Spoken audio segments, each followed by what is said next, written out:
Assalamualaikum warahmatullahi wabarakatuh. Berjumpa lagi bersama saya, Wahyuni Fitria. Baiklah, di kesempatan kali ini saya akan menjelaskan materi mengenai cara penggunaan regresi intervening dan moderasi menggunakan aplikasi SPSS. Variabel intervening. Variabel intervening adalah variabel yang mempengaruhi hubungan antara variabel-variabel independen dengan variabel-variabel dependen menjadi hubungan yang tidak langsung. Variabel intervening merupakan variabel yang terletak di antara variabel-variabel independen dengan variabel-variabel dependen, sehingga variabel independen tidak langsung menjelaskan atau mempengaruhi variabel dependen.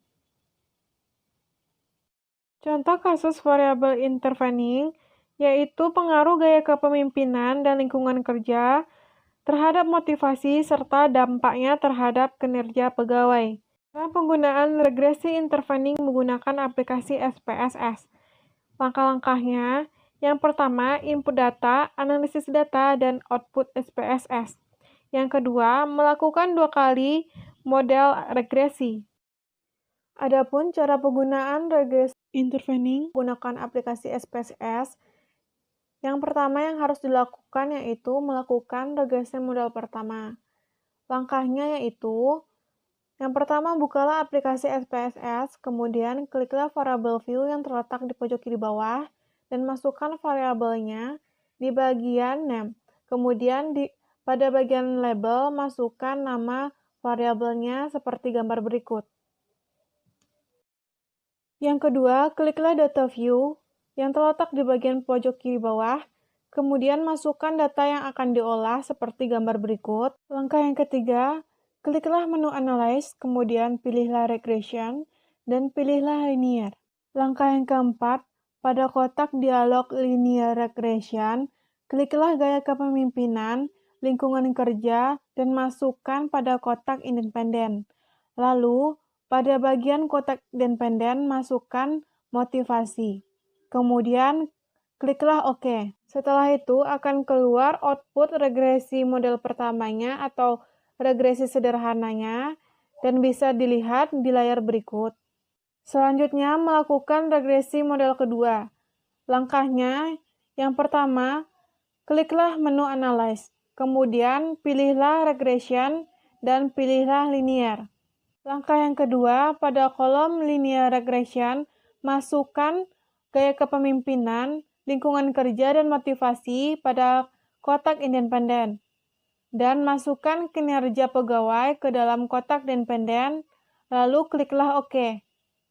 Setelah itu akan keluar output regresi model keduanya seperti gambar berikut.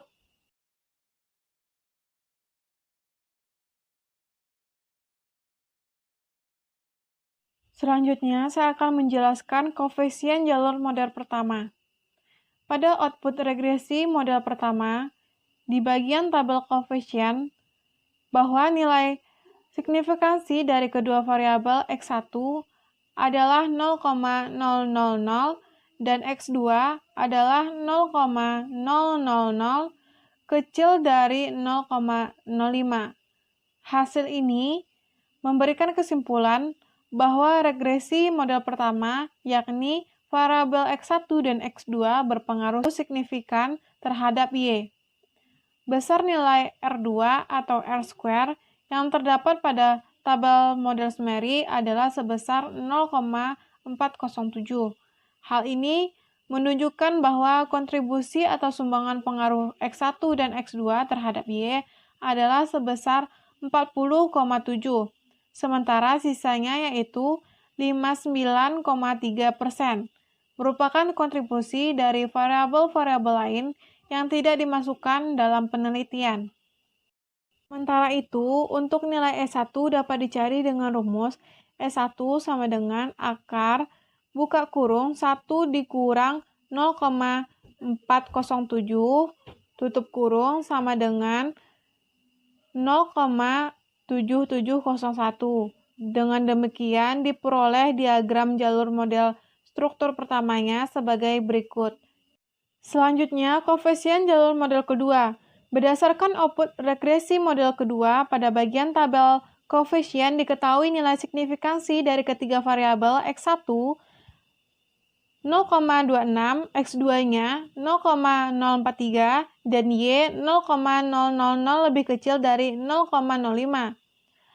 Hasil ini memberikan kesimpulan bahwa regresi model kedua, yakni X1, X2, dan Y berpengaruh signifikan terhadap Z.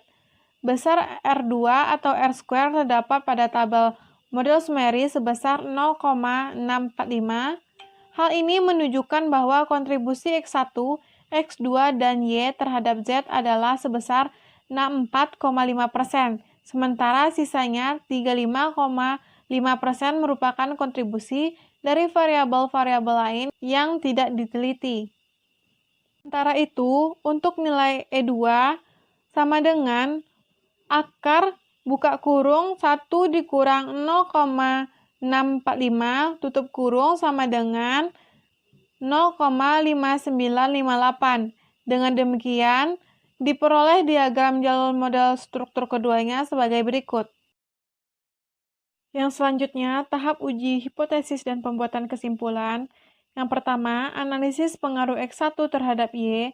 Dari analisis di atas diperoleh nilai signifikansi X1 sebesar 0,000 lebih kecil dari 0,05, sehingga dapat ditarik kesimpulan bahwa secara langsung terdapat pengaruh signifikan X1 terhadap Y. Yang kedua, analisis pengaruh X2 terhadap Y. Dari analisis di atas, diperoleh nilai signifikansi X2 sebesar 0,000 lebih kecil dari 0,05, sehingga dapat disimpulkan bahwa secara langsung terdapat pengaruh signifikan X2 terhadap Y. Yang ketiga, analisis pengaruh X1 terhadap Z. Dari analisa diperoleh nilai signifikansi X1 sebesar 0,026 lebih kecil dari 0,05, sehingga dapat disimpulkan bahwa secara langsung dapat pengaruh signifikan X1 terhadap Z. Keempat, analisis pengaruh X2 terhadap Z. Dari analisa diperoleh nilai signifikansi X2 sebesar 0,043 lebih kecil dari 0,05, sehingga dapat disimpulkan bahwa secara langsung terdapat pengaruh signifikan X2 terhadap Z. Yang kelima, analisis pengaruh Y terhadap Z. Dari analisa diperoleh bahwa nilai signifikansi Y sebesar 0,000 lebih kecil dari 0,05, sehingga dapat disimpulkan bahwa secara langsung terdapat pengaruh signifikan Y terhadap Z. Yang keenam, analisis pengaruh X1 melalui Y terhadap Z diketahui pengaruh langsung yang diberikan X1 terhadap Z sebesar 0,156. Sedangkan pengaruh tidak langsung X1 melalui Y terhadap Z adalah perkalian antara nilai beta X1 terhadap Y dengan nilai beta Y terhadap Z, yaitu 0,336 dikali 0,612, hasilnya 0,206. Maka pengaruh total yang diberikan X1 terhadap Z adalah pengaruh langsung ditambah dengan pengaruh tidak langsung, yaitu 0,156 ditambah 0,206 sama dengan 0,362. Berdasarkan hasil perhitungan di atas, diketahui bahwa nilai pengaruh langsung sebesar 0,156 dan pengaruh tidak langsung sebesar 0,206, yang berarti bahwa nilai pengaruh tidak langsung lebih besar dibandingkan dengan nilai pengaruh langsung. Hasil ini menunjukkan bahwa secara tidak langsung X1 melalui Y mempunyai pengaruh signifikan terhadap Z. Yang ketujuh, analisis pengaruh X2 melalui Y terhadap Z. Diketahui pengaruh langsung yang diberikan X2 terhadap Z sebesar 0,146. Sedangkan pengaruh tidak langsung X2 melalui Y terhadap Z adalah perkalian antara nilai beta X2 terhadap Y dengan nilai beta Y terhadap Z, yaitu 0,403 dikali 0,612. Hasilnya 0,247.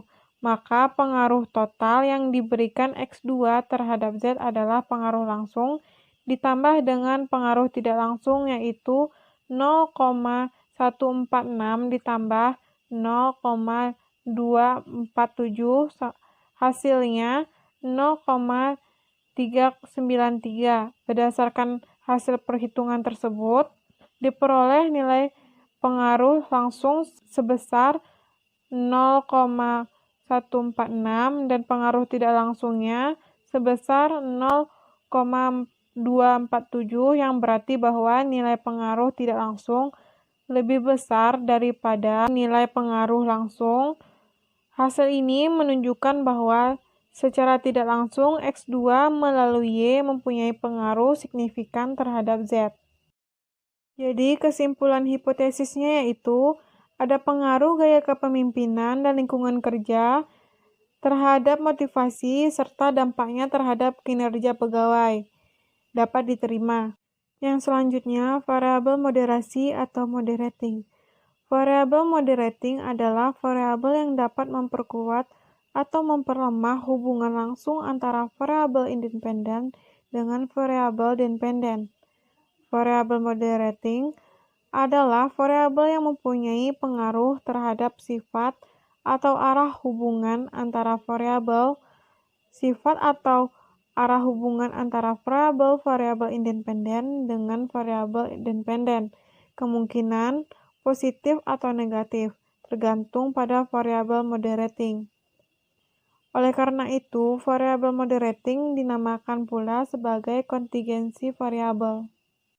Contoh kasus variabel moderasi yaitu pengaruh partisipasi anggaran terhadap kinerja manajerial dengan komitmen organisasi sebagai variabel moderating. Keterangan yang pertama, partisipasi anggaran X1 sebagai variabel independen. Yang kedua, komitmen organisasi X2 sebagai variabel moderating. Yang ketiga, kinerja manajerial Y sebagai variabel dependen. Keempat, variabel komitmen organisasi akan memperkuat hubungan antara partisipasi anggaran terhadap kinerja manajerial. Oleh karena itu, komitmen organisasi berperan sebagai variabel moderating. Terdapat dua persamaan regresi pada kasus ini, yaitu Y sama dengan A tambah B1 X1 dan seterusnya. Y sama dengan A tambah B1 X1 tambah B2 X2 tambah B3 X1 X2 dan seterusnya. Pengolahan data dengan SPSS dilakukan dua kali. Pengolahan data menggunakan analisis regresi sederhana untuk persamaan regresi 1. Pengolahan data menggunakan analisis regresi berganda untuk persamaan regresi kedua. Selanjutnya, cara penggunaan regresi moderasi menggunakan SPSS.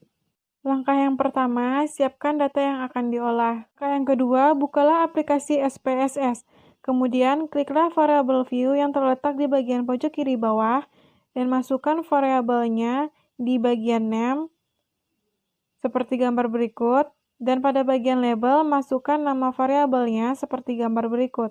Langkah yang ketiga, kliklah data view yang terletak di pojok kiri bawah dan masukkan data yang akan diolah seperti gambar berikut. Langkah yang keempat, kliklah menu analyze, kemudian pilihlah regression dan pilihlah linear. Langkah yang kelima, masukkan kinerja manajerial ke dalam kotak dependen dan masukkan partisipasi anggaran pada kotak independen, lalu kliklah OK. Maka akan keluar output regresi pertama atau regresi sederhananya dan bisa dilihat di layar berikut. Adapun untuk menghitung regresi kedua atau regresi berganda, langkahnya sama seperti menghitung regresi pertama, yaitu kliklah menu Analyze, dan pilihlah Regression, dan pilih Linear. Yang selanjutnya, masukkan kinerja manajerial ke dalam kotak dependen dan partisipasi anggaran, komitmen organisasi, dan partisipasi anggaran dikali komitmen organisasi pada kotak independen seperti gambar berikut. Maka akan keluar output regresi kedua atau regresi berganda dan bisa dilihat di layar berikut. Yang selanjutnya, analisis regresi variabel moderating dan membuat kesimpulan. Nilai R2 pada regresi pertama sebesar 0,741 atau 74,1%. Sedangkan setelah ada persamaan regresi kedua, nilai R2 naik menjadi 0,809 atau 80,9%. Jadi dapat disimpulkan bahwa hipotesis dapat diterima, sehingga dapat dikatakan bahwa keberadaan variabel komitmen organisasi sebagai variabel moderasi akan dapat memperkuat atau meningkatkan pengaruh variabel partisipasi anggaran terhadap kinerja manajerial. Sekian materi yang dapat saya sampaikan. Saya sudahi dengan wassalamualaikum warahmatullahi wabarakatuh.